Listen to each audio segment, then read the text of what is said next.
Hello and welcome to the Film Pulse Podcast. This is episode number 377. My name is Adam Patterson. With me today we've got Kevin Rakestraw. Hey, Kevin. Hey, how's it going? It's going all right. If I sound a little bit weird this week, it's because I'm coming at you live from the hotel room because these storms that are rolling in. I had to get out of the house, go to a hotel. So I apologize for any lack of quality that my mic is giving off. I have this really weird setup going. But we had to get this done. We had to do it. Had to do the podcast. Gotta do it. This week on the show, we're going to begin our Fantasia Festival coverage by bringing you four reviews for movies screening at Montreal's Genre Film Festival, including Lapsis, Class Action Park, Crazy Samurai Musashi, and You Cannot Kill David Arquette. Of course, we'll also be going over this week's new releases on VOD and Blu-ray as well.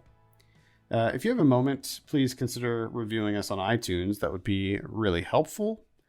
Now, regarding the Fantasia Festival, if you're not familiar, this is a huge genre film festival that happens every year in Montreal. This year, they're doing it virtually. So if you're a Canadian resident and you want to check out any of the movies that we talk about, go to fantasiafestival.com and check the listings.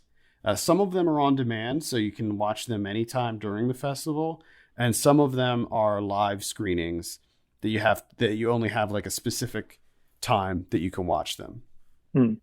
So the festival's being done through Festival Scope, so the platform is actually quite good. I did watch one of the live screenings, and I had no issues with it whatsoever. So, again, if you're a Canadian resident, it is geo-locked to Canada, unfortunately. But if you're there, be sure to check it out.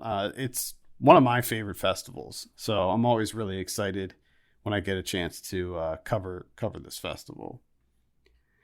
Next week, we're going to continue our coverage and talk about a whole bunch more on the podcast. So there's going to be a part 2 to this series. And then also there's going to be a ton of written reviews on the site as well.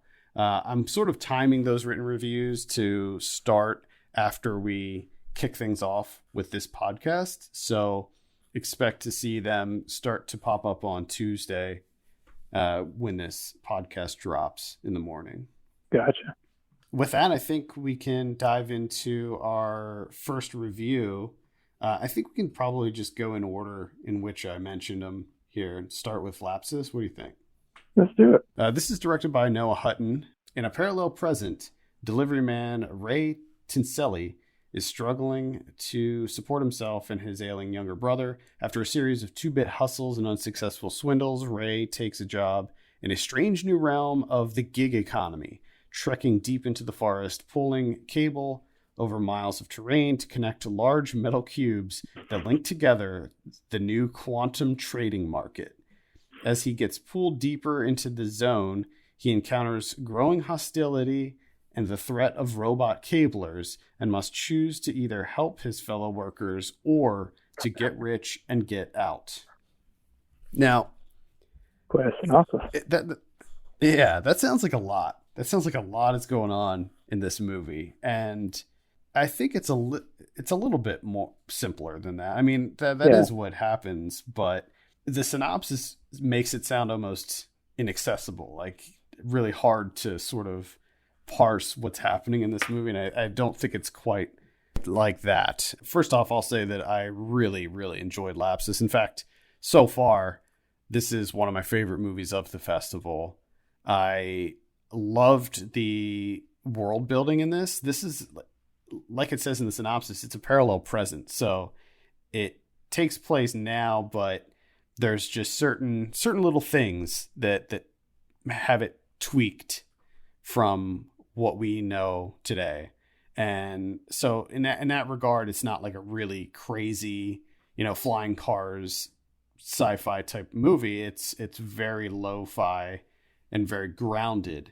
And I just had a blast with this movie. For whatever reason, it just really spoke to me. And I think that what it's representing, this sort of damning critique of the gig economy, I think that's like completely on point. I feel like Mm-hmm. we've seen other movies in recent years that attempt to make a statement on the gig economy, and I feel like while some of the other ones may have proved their point, I think that Lapsis does it in such a funny and poignant way that it's definitely one that's worth a look. Oh yeah, no doubt. And I think the best part about this is, like you said, the synopsis is a little bit misleading because it makes it sound far more complicated than what it really is. Because Lapses, I mean, honestly, it's a pretty simple movie, and I think that that's what really works in terms of this like damning critique of the gig economy, and ultimately it comes down to workers organizing is like the overall message of this movie. And I think it works so well because A, it's not overly complicated. It's pretty straightforward. You can understand exactly how this whole like little economy, these gigs that worked out of it, the people running these routes of cable in the forest, and you get to pick the routes you get. Some you get more money, some you get less, and it depends on how long you've been doing it, that kind of thing.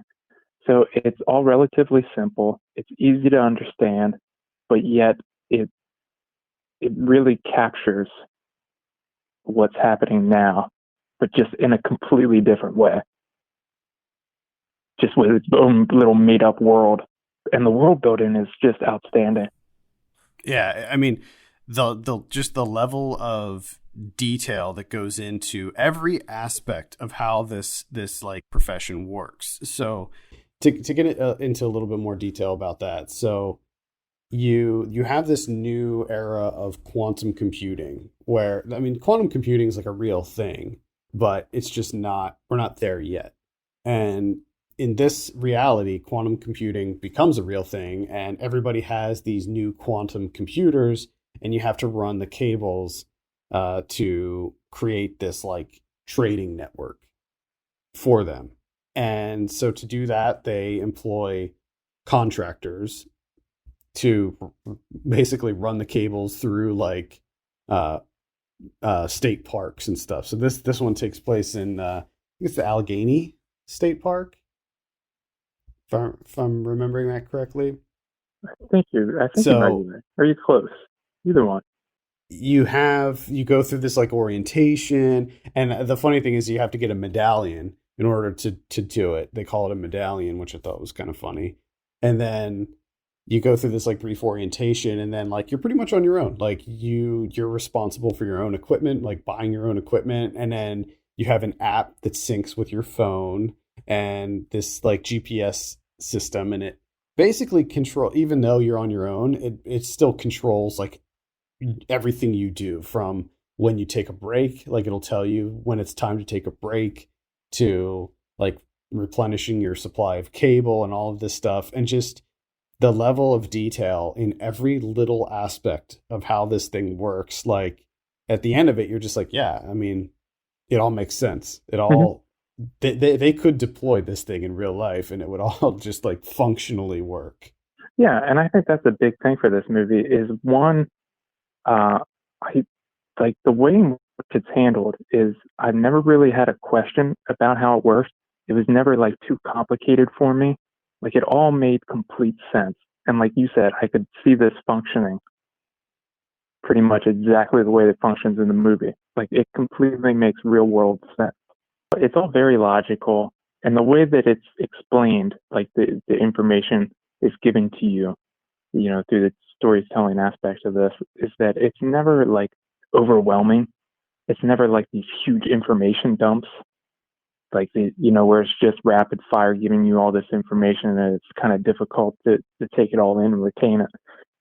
Like it does a really good job of just like naturally explaining things to you organically, just that like stuff comes up like in the natural process of him, the main character, starting his new job as a cabler, and you just kind of learn about everything, pretty much every aspect. Because there really wasn't a point where I was like, okay, this doesn't really make sense, or I have a lot of questions. It it all made sense to me. It was all very logical. Yeah, the way that they parse out information as far as like how it all works is very smartly done. So, like one of the first, like a good example of this is when he first starts out and he gets his first spool of cable. My initial question was like, that doesn't look like a lot of cable. Like, what happens when he runs out of cable? And they very quickly address that where he does run out of cable, and then they show how what happens and how you get more cable and how the like spool connects to the end of the other one. And it's just like, oh, okay, there it is. Like pretty much every question I had on the logistics of how this worked was answered almost immediately. Like as soon as the thought popped into my head, I was just like, okay, there we go. Like the same with like the little robotic cablers too. So like that's a big part of this. So you have this guy who, by the way, if they ever make a James Gandolfini biopic, you you gotta It has to be hire him. It has to be him. you gotta bring on Dean Imperial because this guy is like the spitting image of James Gandolfini.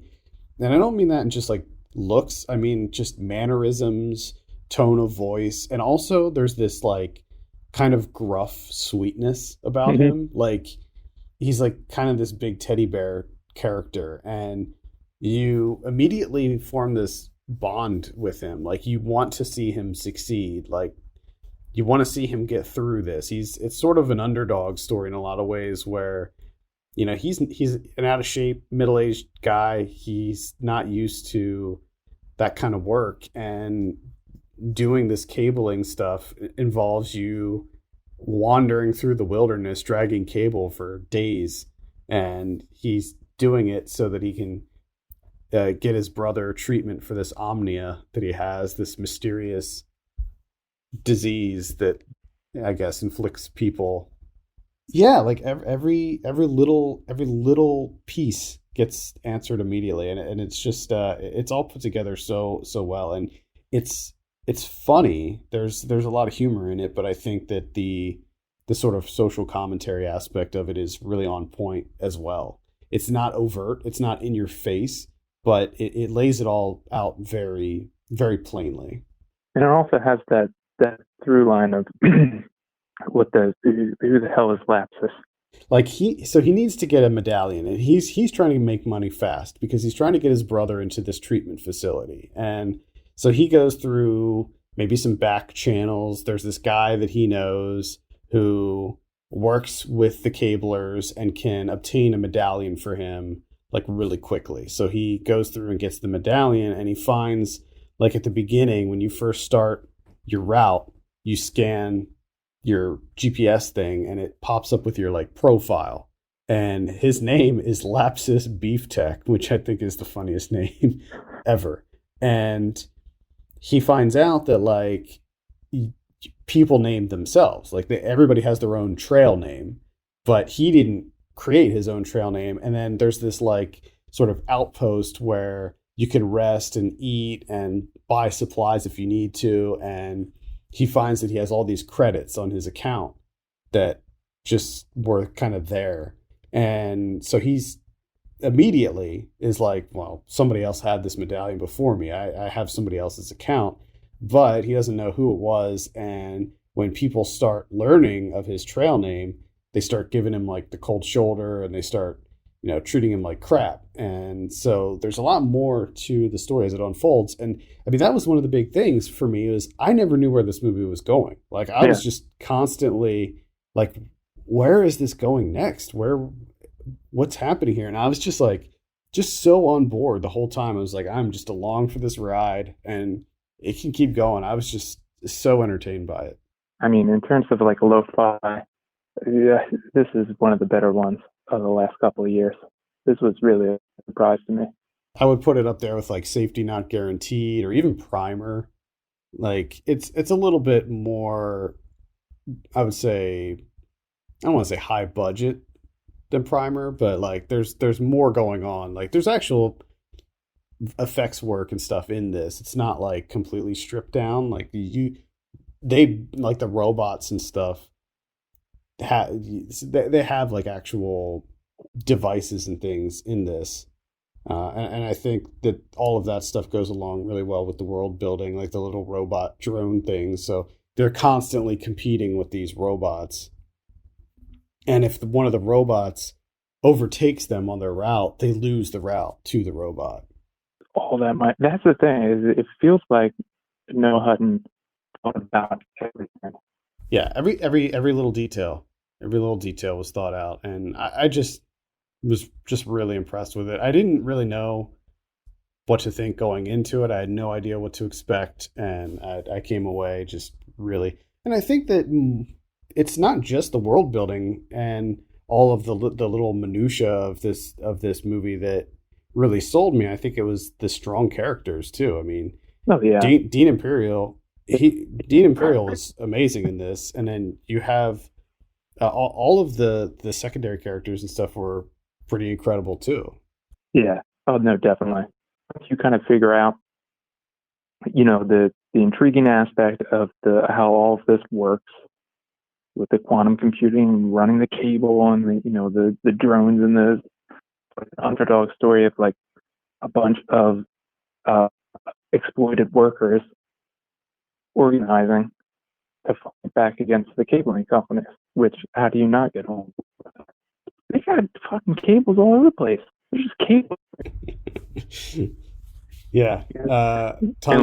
Miles of cables just ruining our national parks with giant black cables. Yeah, which you could easily see happening.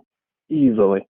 One thing that I thought was interesting, maybe this is something that actually exists in real life, but it's just a small thing, but there's another app that allows you to rent out your garage to other people, and it like you go in and you can like scan the garage and it'll open and you can sort of store stuff in there for a fee.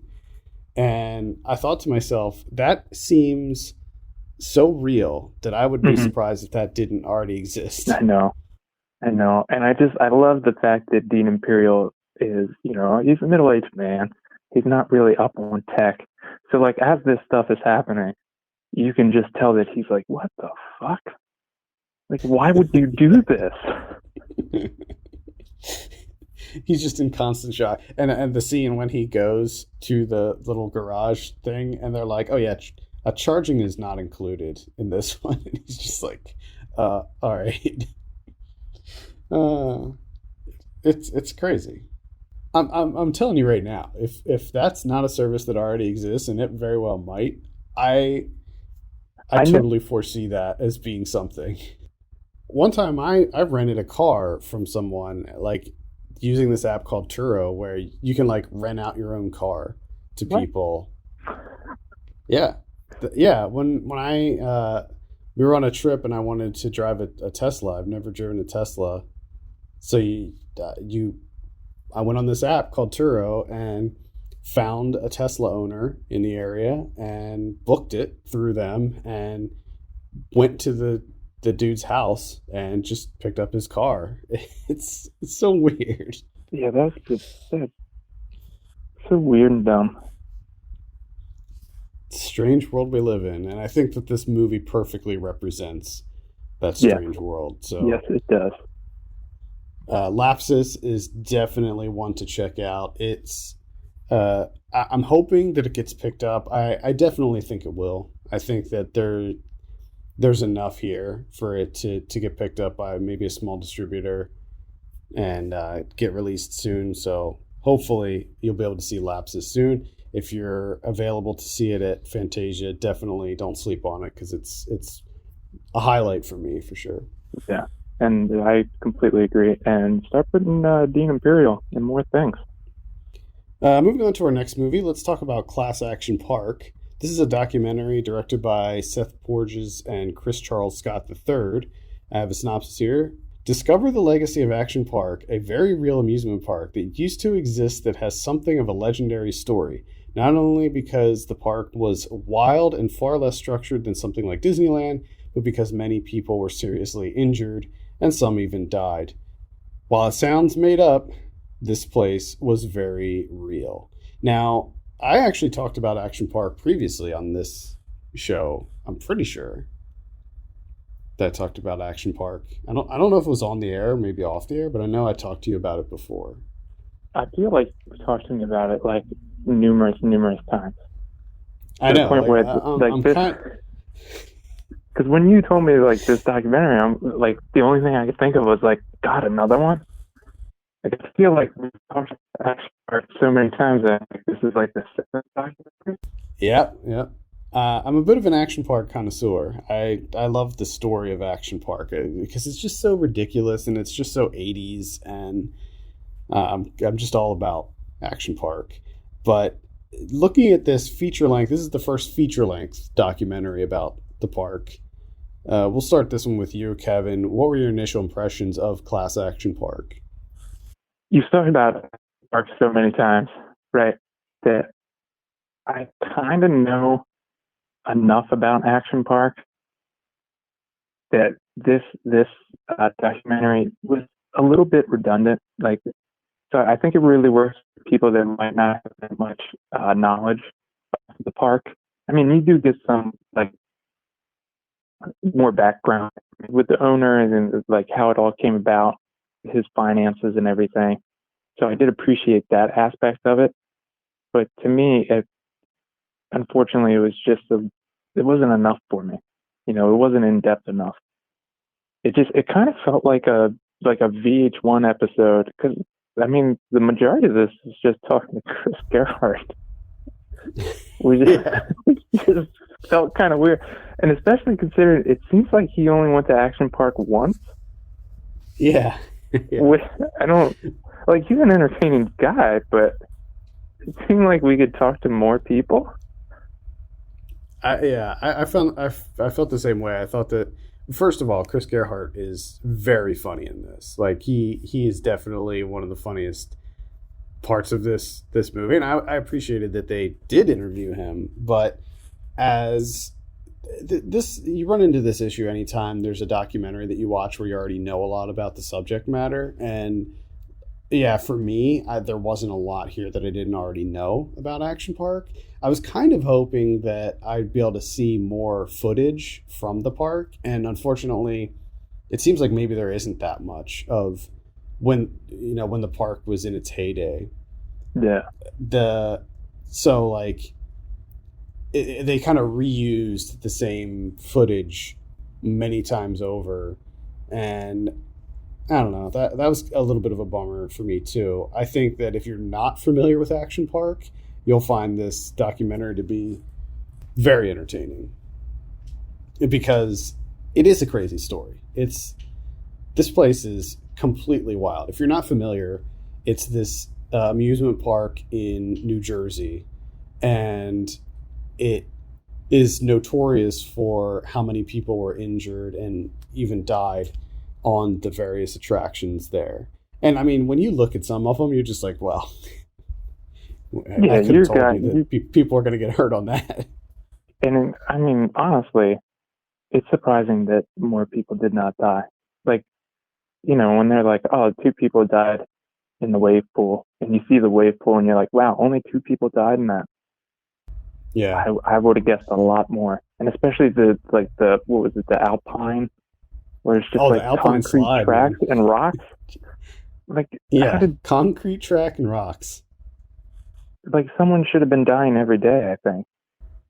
Well, I also love the anecdote with the Alpine slide where so the Alpine slide is basically just this concrete sort of luge that goes down a really steep hill. It's a 2,700-foot incline, and you ride these like sled things that have wheels on them, and there's a brake. So like you control the speed, which is one of the problems. The other thing is like apparently these things would always break and weren't functioning properly, but they never bothered to fix them. And then the other thing is that they take you on a ski lift up to the top. And when you're on the ski lift, there's just this hook that the sleds go on the side. And what people would do would be they would knock the sleds off and they would fall onto people who were going down the slide underneath of them, which seems so dangerous.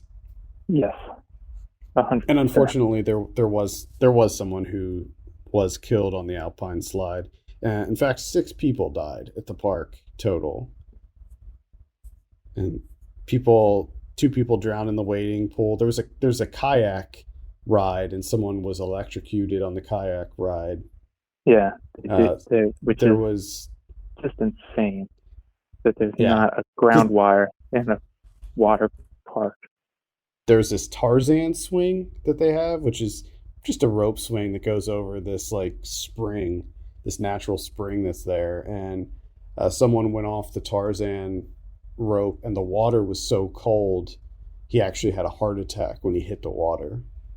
Ooh, So yeah, multiple casualties. The one thing that I did appreciate about the documentary is that it was like it kept things very light, very fun, talking about all the various injuries that they've seen there and stuff, and just how the park worked and the history behind it and all of that. And how like it was basically teenagers running this park, and there was just no rules, there's no liability, no nothing. And then once they started getting into the people who were killed, they did bring it down and got serious with the film, and I appreciated that. I thought that they did a decent job of not making light of the fact that people were actually killed here. yeah, but I don't know if they did a good enough job because it's pretty quick at the end. Like they focus on one person. It Yeah. takes up a very small portion of the movie, and then the thing that's the follow up after that is all the like what was Alison Becker and Chris Gerhardt and them essentially being like, yeah, it was a rite of passage to get injured there, and this is Jersey. You don't like it, fuck you. And it's like that seemed like an odd choice after talking to the family that had a person die there, their son died, and that's how you end it. Well, I think what they were trying to do was wrap up this park as a symbol of like a bygone era. Like this is a park that is designed for a generation of latchkey kids in the 80s that left their parents' house and did whatever the hell they wanted, and it's just not something that we see anymore. And it was very sort of a representation of the time, of the era. And so they were trying to, I think, use Action Park as like a symbol of a generation. And Yeah. I Well, and appreciate that, but I totally agree with you though. Like that they had this very somber moment, and they were talking to the family of this boy who was killed at the park, and then they put their final notes on it, like the whole "fuck you, I'm from New Jersey" thing. And yeah, it's not the best way to wrap things up, but I can't really think of a better way for them to handle that either. probably not the fuck you. Maybe just like that. Like because I do appreciate the point of like the like you said is like this is like Action Park could only exist in the 80s because of the way things were, where kids left the house and then they were just gone all day, and your parents never worried really, and then you would just show up at some point, and that's what you did every day in the summer, and you knew what type of adventures you were getting into.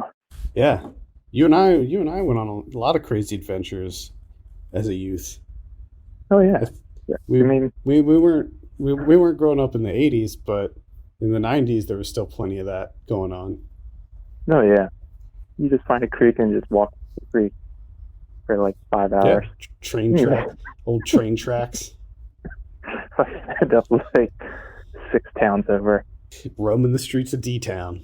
Yeah, it works. If you don't, it works. I mean, it's a good documentary for people that don't really, that might not know that much about Action Park, or they're nostalgic for Action Park.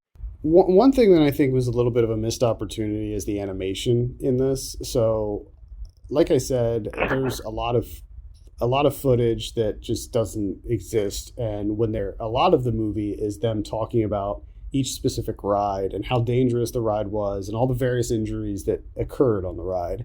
And they do that through this very crudely drawn animation. And I feel like it's just a missed opportunity because the whole movie has this like 80s aesthetic to it. They could have used like this kind of 80s Saturday morning cartoon look or something like that, you know, to sort of match the vibe, you know, try to match the style of those those really great action park commercials that they include. But they don't do that. It's just this like really generic, poorly drawn animation that just doesn't fit. No, I wasn't feeling the animation.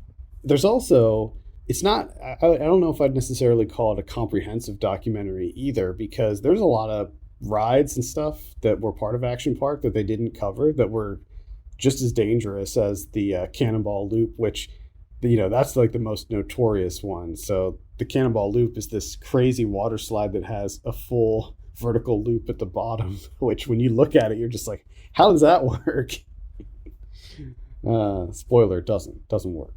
No, not at all. But they had at one point they had a skate park. They built a skate park in there, but of course, you know, like everything with Action Park, there was like no engineering involved with it at all, and apparently all of the lips and transitions and stuff were uneven. So there were so many injuries within the first week of the skate park opening that they buried it underground and never spoke about it again, as if it never existed.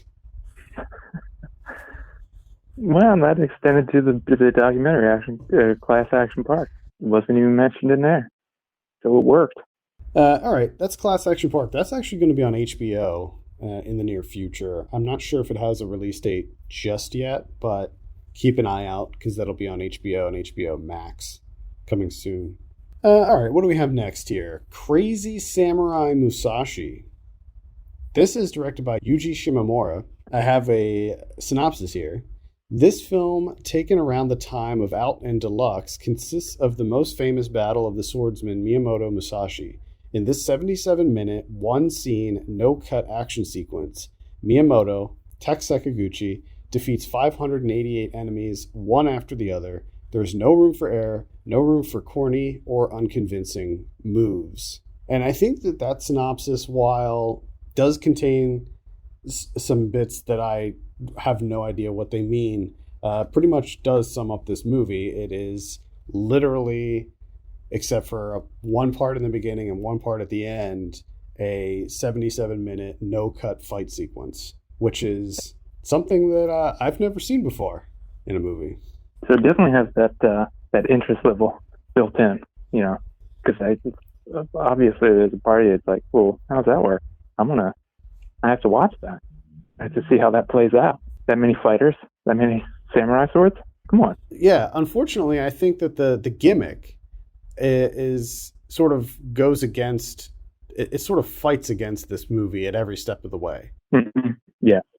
It's insanely impressive. I'll preface my thoughts by saying that this movie is insanely impressive. To see Tak Sakaguchi, who is like pushing 50 at this point, he's like mid 40s maybe, to see him fighting 400 plus dudes, just one after the other, sometimes more than one at once, just nonstop for that amount of time, it's insanely impressive. Like, and not only his performance, but I think a huge amount of credit goes to the people, the crew behind the camera shooting this.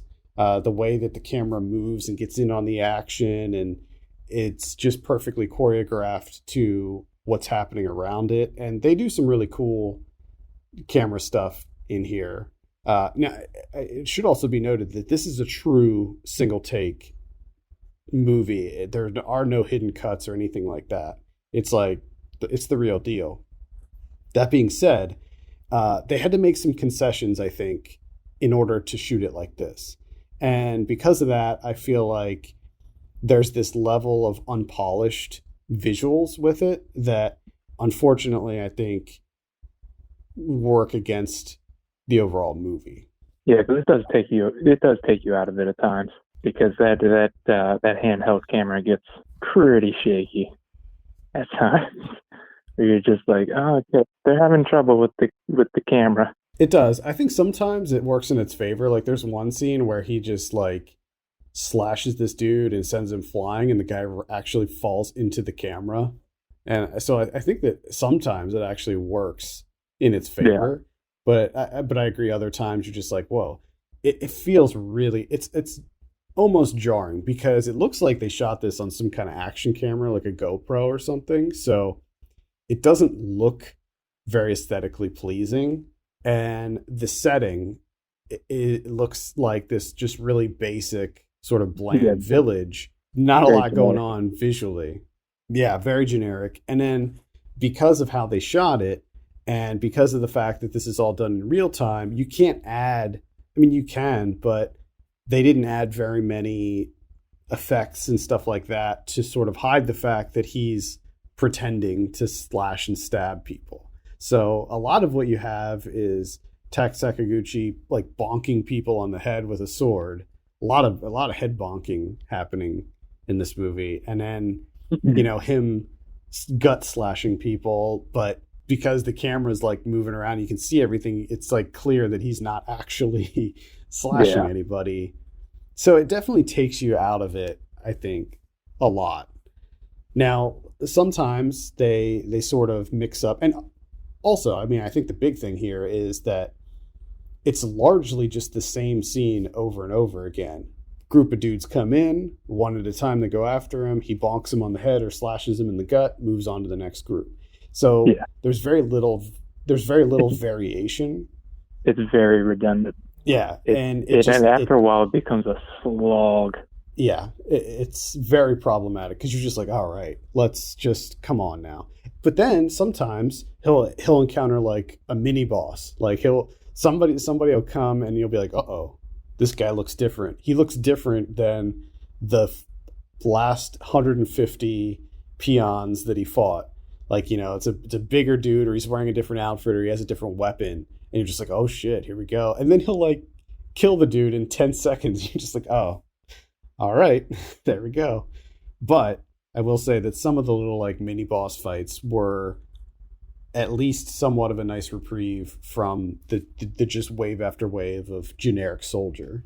Well, I think that's the biggest thing here that makes it really, really difficult is that so many of the challenge clan that are trying to kill him, I mean, they're just all completely inept, woefully inept. And the worst part is it just kind of cycles through these same things. Like there's the head bonking. He'll just kind of a little flick of the wrist to snap a guy on the periphery, and that takes care of him. Or, that's that weird thing where the worst thing is the first time it happened, it was kind of ridiculous, is where there's like 5 guys rush him, right? One after another.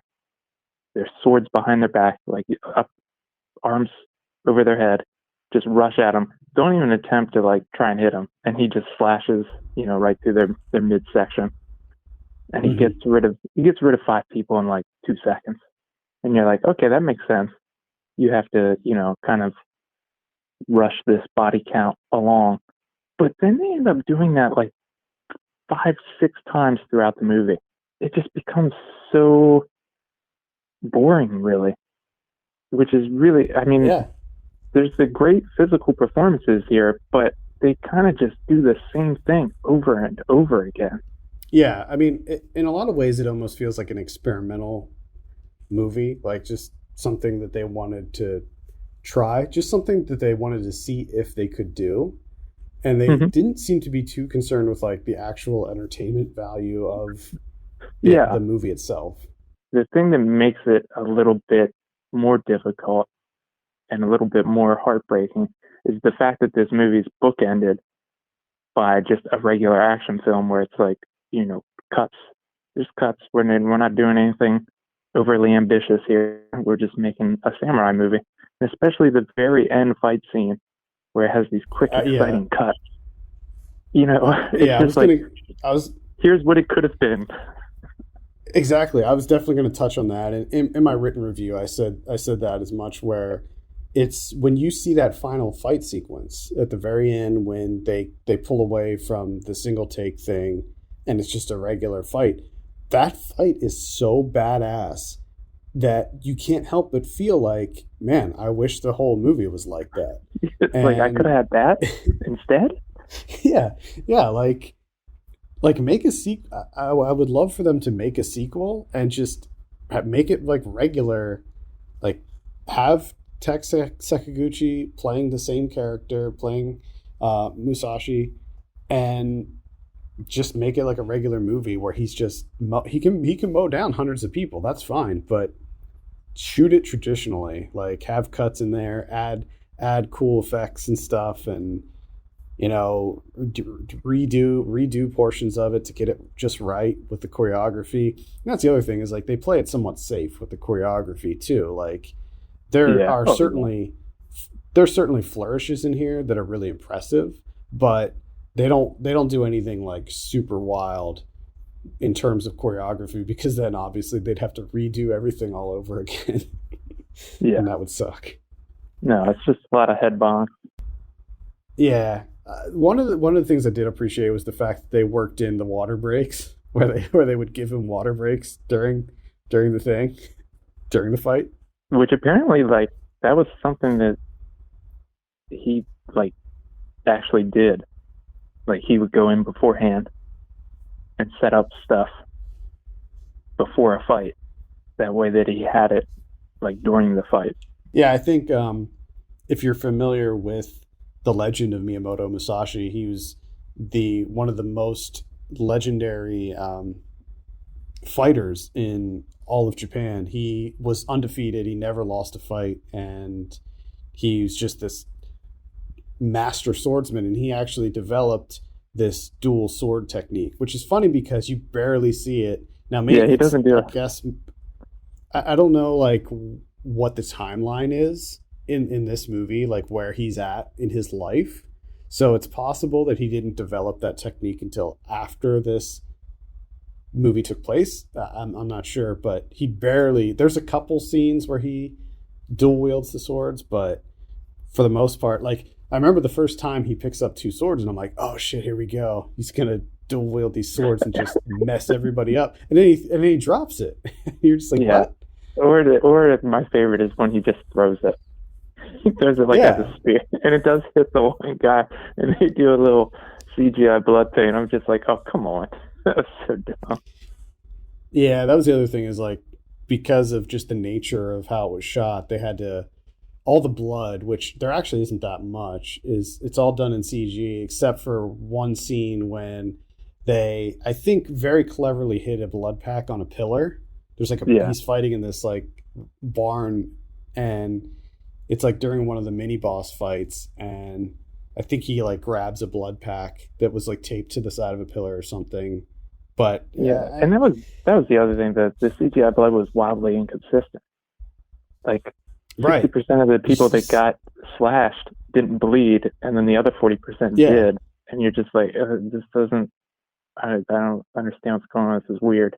Yeah, I think it works well as an experiment. I think that the technical on a technical level it's impressive, but if you're looking for like a just a crazy wild martial arts action movie that features, one guy killing 400 plus people, I think you'll find it to be actually pretty dull. Yeah, I mean the most impressive thing here to me is Sakaguchi's the physical performance that he's putting on display here, like the Hmm. just the stamina that he shows. Right. Yeah. I think that that's like what makes it worth looking at.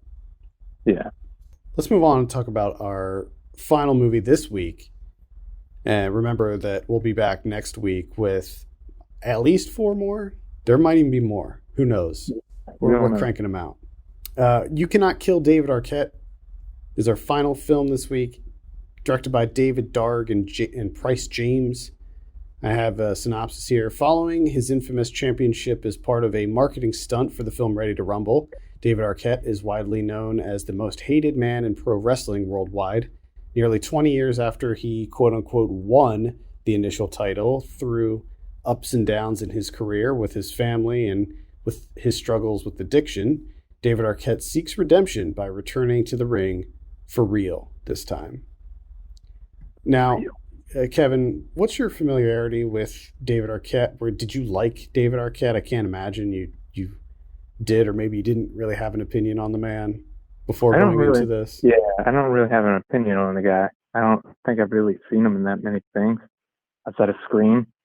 I think most of the things that I've seen him in, he's probably playing, a small side character, that type of deal. Mm-hmm. So I don't have an opinion of David Arquette either way. Yeah, I can say the same thing. I didn't really have too much of an opinion on David Arquette one way or the other. I didn't know too much about him or his personal life or anything like that going into it. I vaguely remembered the whole Ready to Rumble thing. Like, I remembered the movie, but I also remembered the whole WCW title thing. I remember them doing that as like a tie-in, or like, trying to drum up interest for them. I didn't know that they gave him the title. Like, that just seemed like a really stupid thing to do. Why? Yeah. Why should you do that? Well, according to what they said in the documentary, he wasn't really on board with the whole idea either, because David Arquette is actually a huge wrestling fan in real life. And I think when the opportunity arose for him to do this WCW thing, I think he jumped on it. But then when he realized, like, we're going to give you the title, he was like, I don't know if that's a good idea. But then he went along with it. And according to him, and this is something that I would say is suspect, is he essentially blames that event for contributing to ruining his career. Yeah, but that was already going downhill. You were doing Ready to Rumble, dude. Come on. And see, that's the thing. Like, first of all, I do think that David Arquette is a sympathetic character. Like, I think that a lot of people don't like him. I think that a lot of people find his personality to be a little bit too much and a little bit grating. And I can totally understand that, because I used to feel the same way. After this documentary, though, I think that it does show him as a sympathetic character. But as far as like his career and stuff, there's always this sort of thing in the back of my mind where I'm thinking, like, dude, you had a really good career. Like, yeah, this shitty thing happened to you with the WCW, and a lot of people got mad at you and like talked shit and like trolled you and stuff, but you have like a wonderful family, you have a lovely home, you had a really solid career in Hollywood. I mean, a lot of struggling actors would probably kill to have the kind of career that you had. So there's like a part of me that's like, just be happy with what you have. But I also understand that this is a guy who struggles with like mental health issues and addiction issues, and like being a washed up actor probably does not help with those things. Yeah. And I think that was one of the things that surprised me the most is his house and everything. I'd never thought of David Arquette as being like super successful. So I was kind of surprised, like, when they showed, what he has. And I was like, oh, you have it like really good, actually. Like I can understand like kind of being disappointed in your career, but at the same time, it's like, wow, you actually did a lot better than I thought. Yeah, and like that's the thing. Like he had a really promising career early on, and then he did like the Scream movies, and I'm sure that that's like the house and all of that stuff is probably Scream money. He did 4 Scream movies, and those were all like really big studio films. And so, and also he says like, oh, he's been auditioning for like 10 years or something, and he hasn't. But if you look at his IMDb, he's had plenty of roles. Like he's been, I mean, yeah, they're like not leading man roles or anything, but in fact, he's in a movie called 12-Hour Shift that's playing at Fantasia Festival, and he's really good in it. So it's a little weird to me that he's like saying that he hasn't had work and all this time and stuff, but it looks like he at least according to his IMDb, it looks like he has done, small parts in movies and TV and stuff. And I think that's the thing is I think he's looking probably more so for like studio things. But yeah, all he's really stuff. able to get is indies now. And that was my worry with this movie at the start is because he kind of blames the wrestling thing on his stalled career, which again, like you, I'm like, I don't know, dude. Like I thought you were kind of going downhill before that even happened. Like you were in the movie before the wrestling stuff happened. Like that movie should have told you where things were headed. And he's like, oh, I want to get back into wrestling. And you see the guy, you see how out of shape he is. And he's just not in good health. And you're like, okay. No. And he's had a heart attack at this point. And then he fucking goes to the Legends of Wrestling thing like 2 days before. He's like, hey, can I wrestle with you guys? And rightly so, they get fucking pissed off at him. Because you're just like, this fucking guy, are you kidding me? But luckily he does get serious about it. But I was like, oh, this is going to be such a huge fucking vanity project. It's going to be so unbearable. But it was nice, like, once he started getting serious about it and, like, he started getting in better shape. He was in really good shape and, he quit drinking and he wasn't doing the drugs and everything. And it's like, oh, okay, this is actually, like, really good for him in a lot of different ways. Yeah. I feel like there were a number of movies that I saw for Fantasia Fest this year that were kind of underdog stories. And I think that this applies in a lot of ways because, as you said, he had a heart attack. The dude's like, I think when this was shot, he was 46. And yeah, he's had no training in wrestling at all. And I'm thinking, oh, what's he going to do? Like, just hire some like $500 an hour wrestling trainer and, take a few lessons and then get back in the ring, like using his, pseudo celebrity to get him back onto WC or WWE or wherever he does.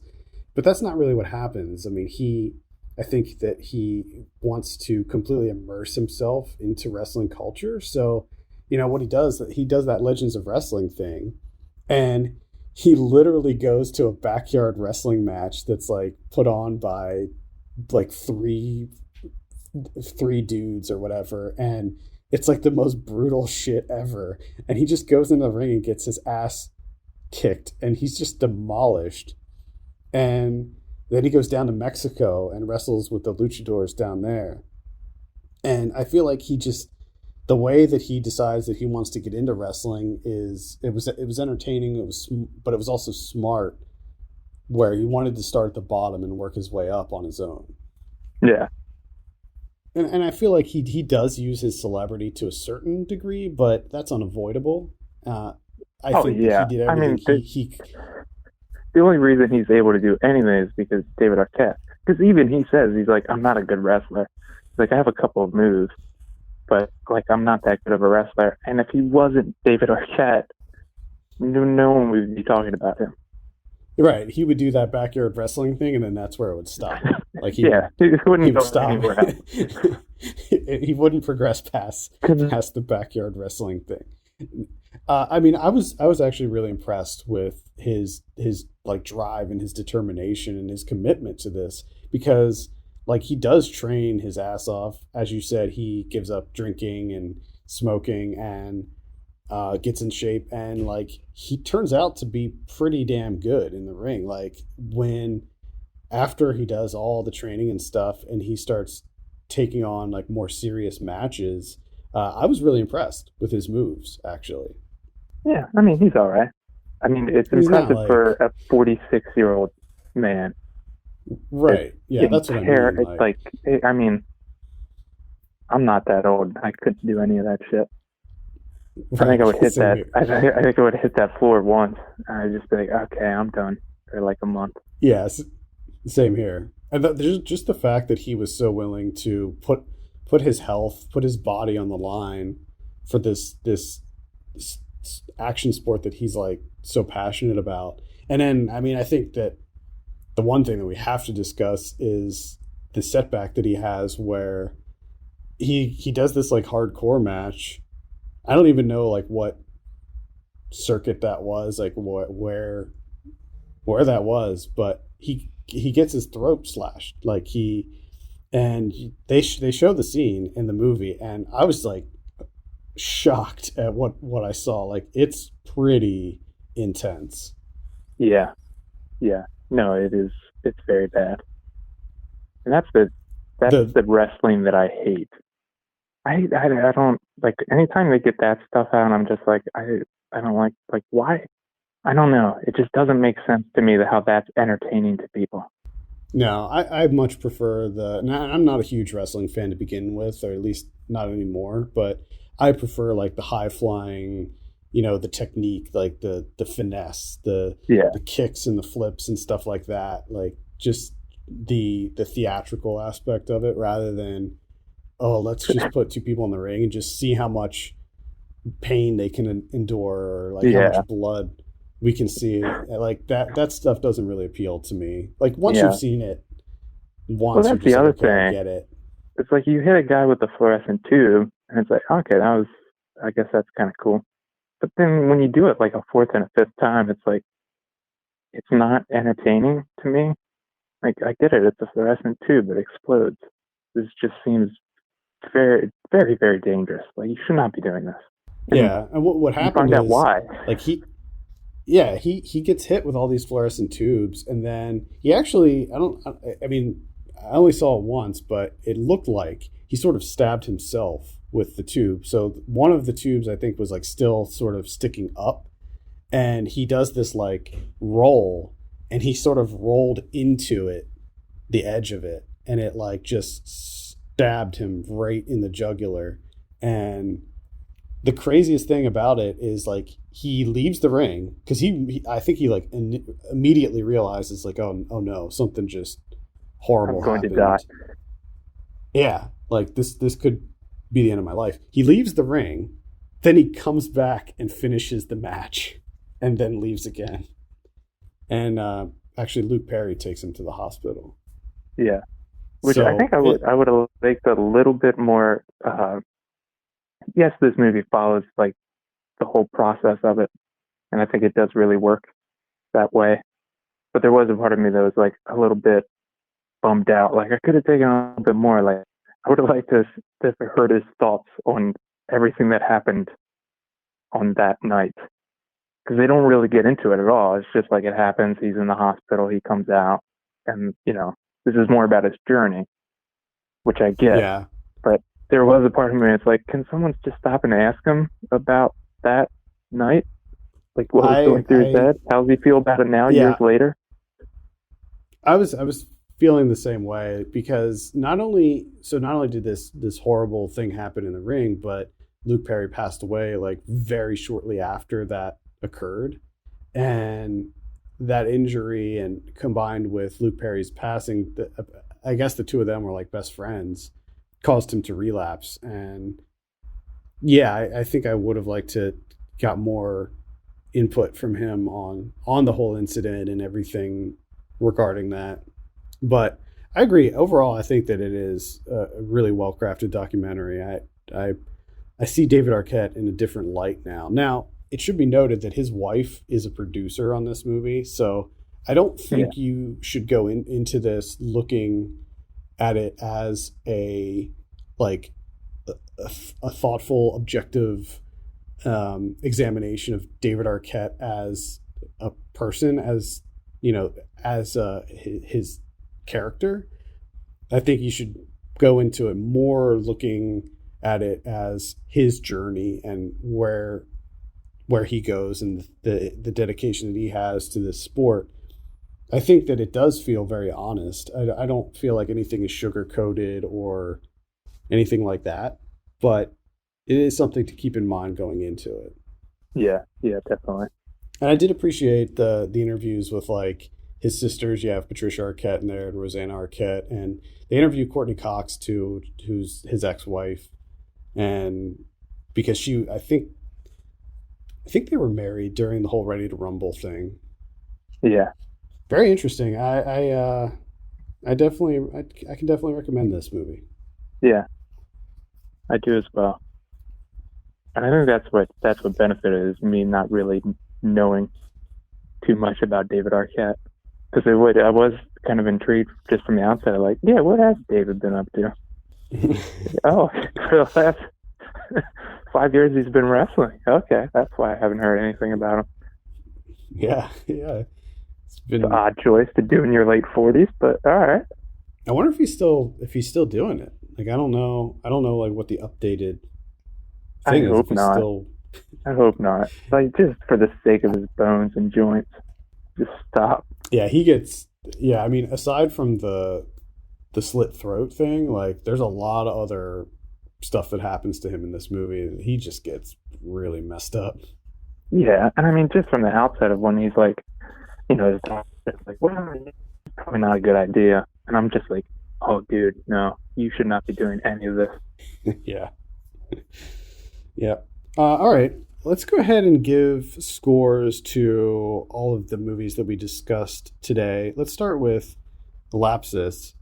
I'm very very high on this one. This is like an 8 for me. I'm going to give it an 8 too. Class Action Park. What are you gonna give this one out of 10? 5.5. All right, I'm pretty much right there with you. I'll say a 6 on Class Action Park. Crazy Samurai Musashi. This one's a tough one for me, just because there were a lot of aspects I really liked, but like the overall film, I was just a little meh on. Like I couldn't see myself being able to watch this again. So I think maybe for me, this is like maybe like a 5.5, 6 on this one. Kind of what I'm thinking too, because that is a tough one. I mean, it's impressive in a lot of ways, but it's also extremely laborious to watch. And then finally, You Cannot Kill David Arquette. What are you thinking on this one? I'm thinking like a 6, 6.5. I'm sitting around 6.5, 7 on this one. Probably 7. All right, that'll wrap up our first weeks of coverage of Fantasia Festival. Again, be sure to check the site daily for written reviews coming out for these 4 movies and plenty of other ones that are going to be screening at this year's festival. And then tune in next week when we'll have part 2, where we're going to cover another handful of movies screening there. So, yeah, very exciting. Mm-hmm. Okay, let's take a look at what we have coming out on VOD this week. On the 25th, we have Hard Kill starring Bruce Willis. We have Diary. That's the Diery, Diary. Mm-hmm. We have The Bleck Effect. This is a documentary. And then on the 26th, we have Lingua Franca. That's going to be on Netflix. That's an Array release. Oh, yeah. We have Rising Phoenix. That's also going to be on Netflix. We have Driven to Abstraction. That's a documentary about abstract paintings. Oh, boy. Watch out. Seems like right up your alley right there. Oh, boy. We have Entwined. That's going to be a virtual theatrical release. We have The Faceless Man. This is also on the 28th. It's a horror movie. It's got a really creepy looking cover. Ooh, ooh. I would imagine if he doesn't have a face. Yeah. But like the title is carved into his Oh, boy. faceless face. Unbelievable. We have a big one here. Bill and Ted Face the Music. Hey, there you go. There's an actual big time movie there. I'm very, very excited about that. We have The Garden Left Behind. That's going to be a virtual theatrical release as well. And we have Centigrade, which I have a review for that up on the site right now, so you can read my full review on Centigrade. I wasn't a big fan of it. Oh. On Blu-ray this week, We have Tales from the Dark Side, the movie from 1990. We just talked about this on the 90s podcast recently. It's pretty fun. A little fun horror anthology based on the hit TV show. We have The House by the Cemetery. That's going to be a 4K release. That's from 1981. The Beast Must Die from 1974. New York Ripper. That's a 4K release. That's from 1982. Big fan of that movie. You should check that out. Blue Underground is releasing that. Hollywoodland from 2006. Remember that? Adrian Brody. Hollywoodland. Ben Affleck. Nope. It's the one where where Affleck plays the Superman actor. All right. Sure. We have The Last Victim from 1975. Deep Blue Sea 3 is coming out. There's a third one. Yeah, there's a third one. This is news to me. Yeah, same here. The King of Staten Island. This is the Judd Apatow one with Pete Davidson. It was okay. We have Demonia from 1990. Fulci for Fake is coming out. That's the documentary about Lucio Fulci. It was okay. Kiki's Delivery Service from 1989 is coming out. That looks like it's going to be a steel book. As is Nausicaa of the Valley of the Wind from 1984. Alias Redneck from 1973 is coming out. The comic from 1985, that's going to be on Arrow. That's pretty much it. The Trip to Greece is also coming out. If you haven't checked that out and you're a fan of that series, definitely worth a look. I think it was my favorite one in the series. What about Criterion's? We got one, and that's Tony from 1935, Jean Renoir. Pick that bad boy out. All right, there you have it. I think that's going to do it for this week. Thank you so much for listening. You can send us your questions and topics to podcast@filmpulse.net. You can follow us on Twitter @filmpulsenet and @filmpulsekevin. And if you have a minute, please consider reviewing us on iTunes. That would be awesome. For Kevin Rakestraw, my name is Adam Patterson. We'll see you next week.